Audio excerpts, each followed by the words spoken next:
তারাপীঠ ছেড়ে আমরা চলে গেলাম বিচন্দ্রপুর উল্টো রথ দেখতে।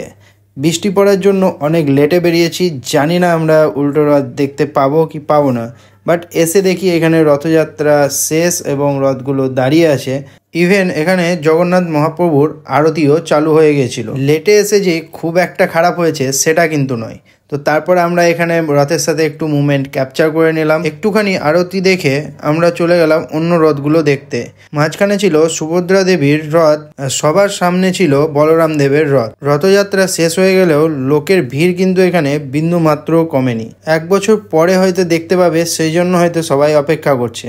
আরতির শেষে মহাপ্রভু জগন্নাথকে সসম্মানে সেবায়িত দ্বারা গর্ভগৃহে নিয়ে যাওয়া হচ্ছে, সেটাও আমরা দেখলাম, খুবই ভালো লাগছিল। তারপরে যেহেতু আমরা মেলায় এসেছি তো একটা পাঁপড় তো খেতেই হবে, তাই আমরা দুজনে দুটো পাঁপড় নিয়ে চলে এলাম তারাপীঠের দিকে। তারাপীঠে এসে বেশ বৃষ্টিতে মনে হলো যেন ভুট্টা খাই, তো ভুট্টার কাছে আমরা গিয়ে দুটো ভুট্টা অর্ডার করে দিলাম। তো আমরা এখন ভুট্টা খাই।